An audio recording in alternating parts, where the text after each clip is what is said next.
Saviez-vous qu'il existe des pays si sales que marcher dans leurs rues représente un véritable défi pour vos sens? Des endroits où l'air est irrespirable, où les eaux sont contaminées et où les ordures font partie du paysage quotidien. Mais ce n'est pas qu'une question d'esthétique. Que se passe-t-il lorsque des millions de personnes vivent entourées de saleté et de maladies? Aujourd'hui, je vous emmène dans un voyage saisissant à travers les 10 pays les plus sales du monde. Des déchets toxiques aux rues malodorantes, vous découvrirez comment ils en sont arrivés là et pourquoi la situation continue de se détériorer. De plus, à la moitié de la vidéo, je vous révélerai quel est le pays le plus propre du monde. Cela dit, commençons.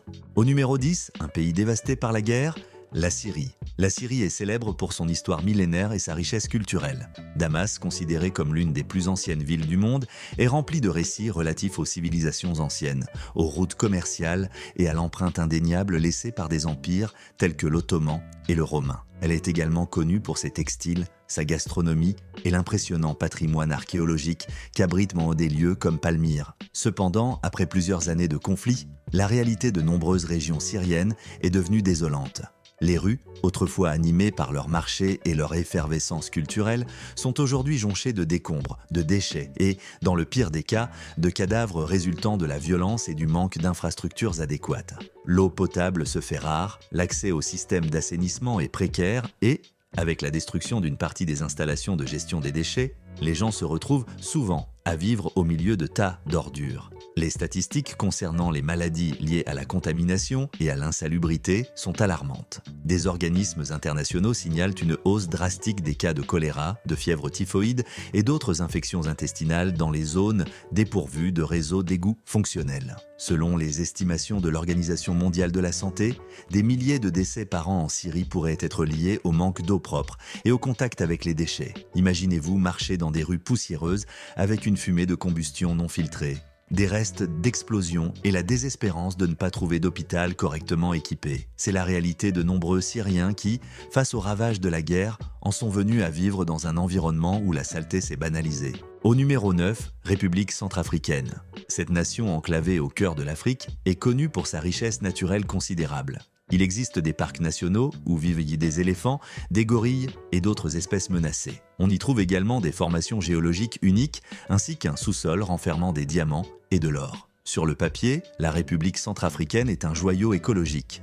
Le problème, des décennies d'instabilité politique et de conflits ont empêché la mise en place de systèmes de nettoyage ou d'infrastructures de base. Dans nombre de ces villes, la collecte des ordures est quasi inexistante, ce qui inonde les rues de déchets. Le manque d'eau potable oblige une grande partie de la population à consommer des sources polluées, augmentant le risque de maladies diarrhéiques, de paludisme et d'autres infections. De plus, la pauvreté chronique et le faible soutien international ont engendré un cercle vicieux dans lequel la population, dépourvue de ressources, pollue les rivières et les sols pour survivre, ce qui aggrave encore sa propre santé. Les estimations des organisations sanitaires font état de milliers de morts chaque année à cause d'épidémies de choléra et de diarrhée aiguë. Il n'est pas rare que, dans les centres urbains, des déchets organiques s'accumulent, dégageant des odeurs insupportables et attirant des animaux charognards. Dans certains quartiers, il est même fréquent de voir des enfants fouiller dans les ordures pour trouver de quoi manger ou revendre, s'exposant à une infinité d'infections. L'histoire de la République centrafricaine est à la fois celle d'une résilience culturelle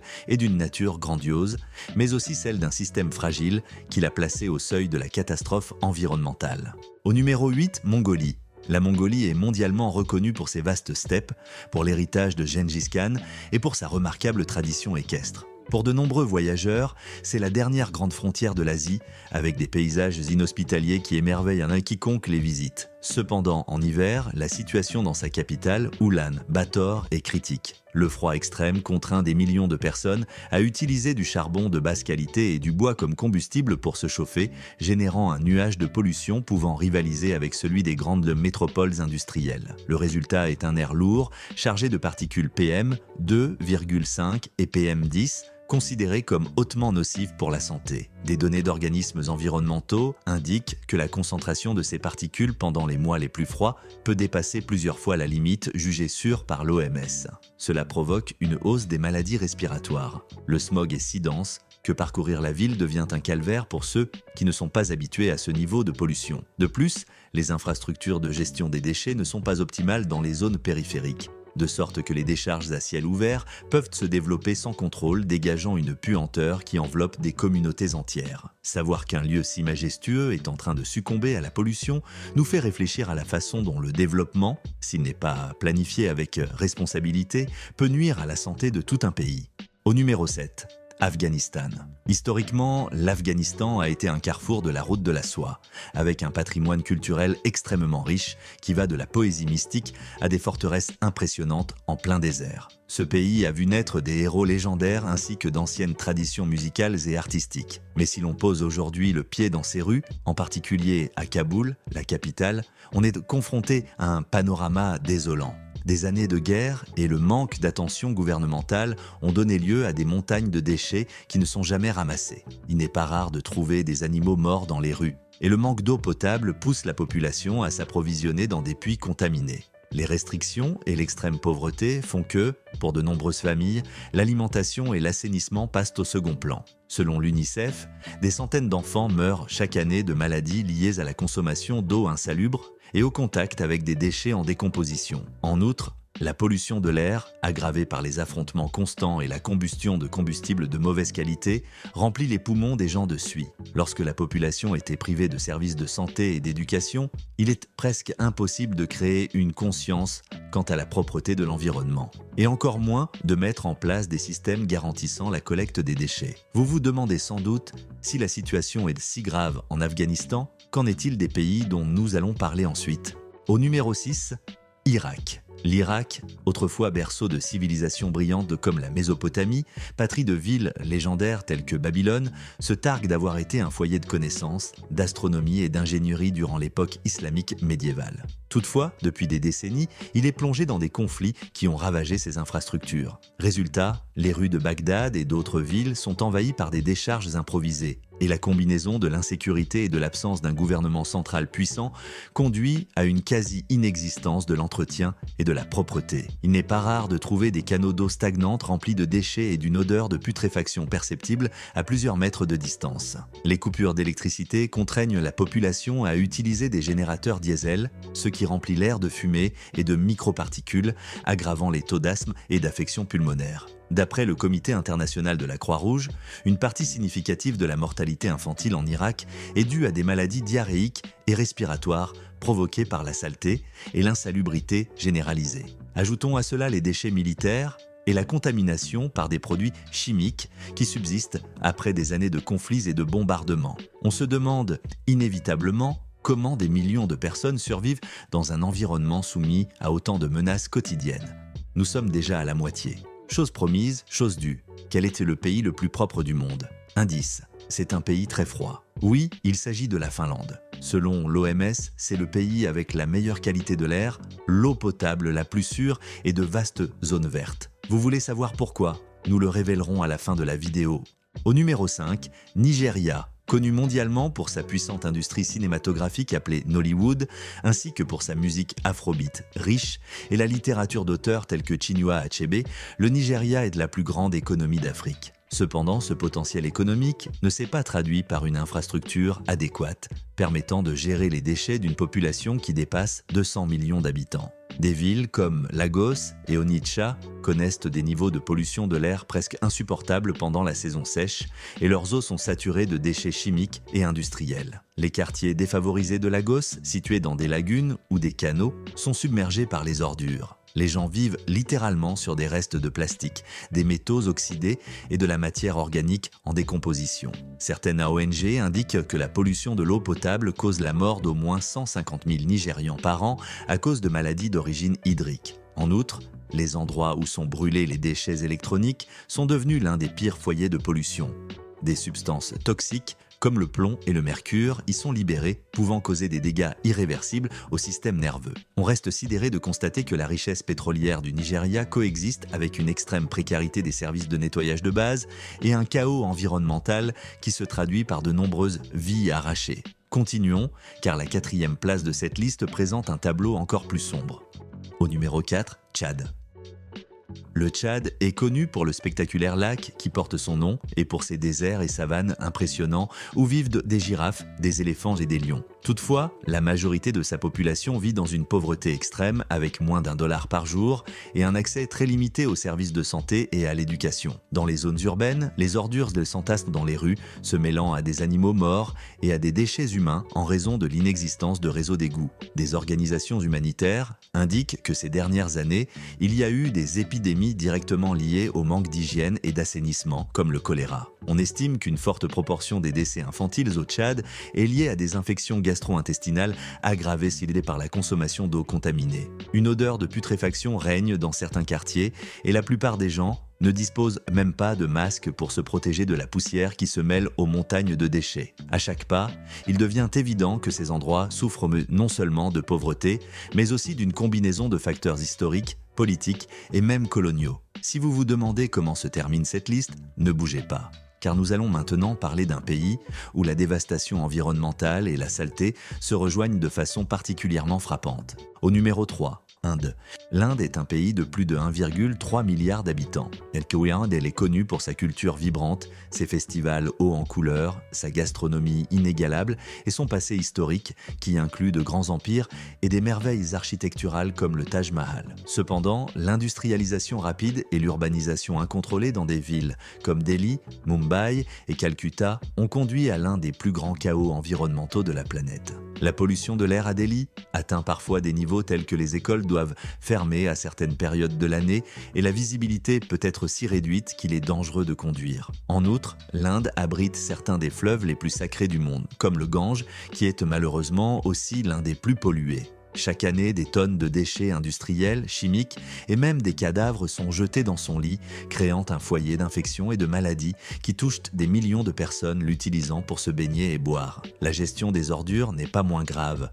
De nombreuses villes possèdent d'immenses décharges, de véritables montagnes de plastique et de matière organique où errent des chiens et des rats et où fouillent également des familles démunies pour récupérer ce qu'elles peuvent vendre ou manger. Le nombre de morts prématurées liées à la pollution de l'air dépasse 1 500 000 par an dans le pays.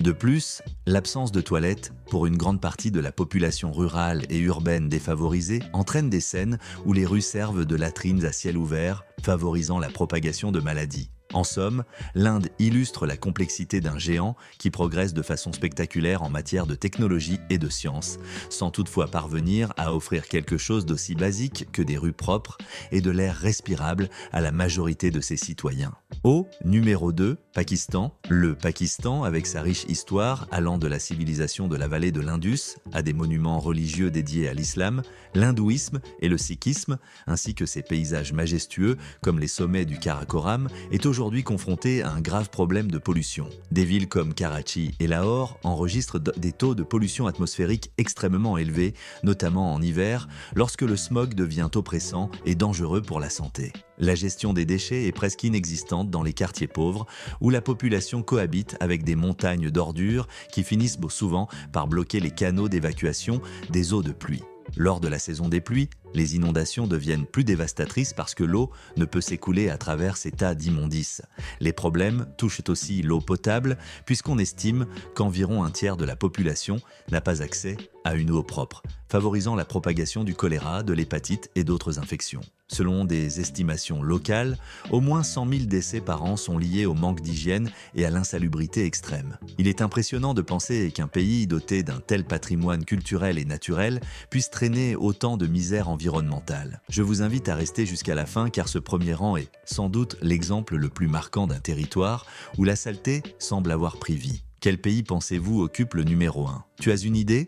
Et le Bangladesh. Le Bangladesh est célèbre pour sa forte densité de population, sa gastronomie à base de curry et de riz, et pour posséder l'un des plus grands deltas du monde formés par le Gange, le Brahmaputra et la Meghna. C'est un pays riche en traditions culturelles, en musique folklorique et en un esprit résilient face à l'adversité. Néanmoins, il est devenu le paradigme de la pollution démesurée. La capitale Dhaka figure parmi les villes les plus polluées de la planète. L'air y est saturé des émissions de manufactures textiles, de véhicules anciens et de millions de générateurs fonctionnant au diesel.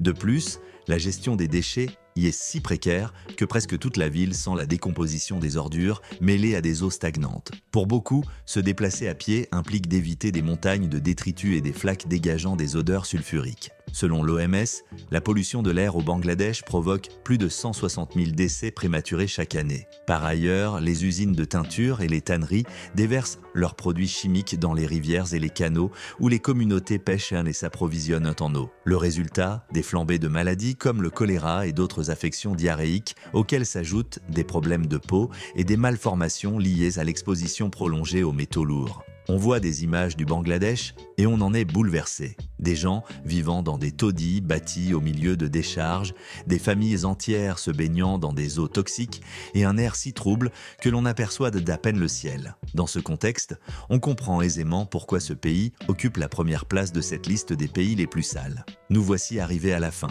Pourquoi la Finlande est-elle le pays le plus propre? La Finlande est considérée comme le pays le plus propre du monde grâce à ses politiques environnementales strictes et à son engagement en faveur du développement durable. Son air est l'un des plus purs de la planète, selon l'OMS, grâce à l'usage limité des combustibles fossiles et au respect de ses immenses forêts qui couvrent 75% du territoire. De plus, sa gestion des déchets est exemplaire car elle recycle presque 100% de ses ordures et les utilise pour produire de l'énergie. Elle se distingue aussi par la haute qualité de son eau potable et son recours aux énergies renouvelables, garantissant un environnement sain et propre à ses citoyens. Nous sommes arrivés à la fin de ce sombre périple à travers les 10 nations les plus polluées, malodorantes et chaotiques en matière de propreté. Derrière chacune de ces histoires, nous constatons comment la pauvreté, la corruption et, bien souvent, l'héritage de processus historiques tels que la colonisation laissent des séquelles irréversibles qui affectent des millions d'êtres humains.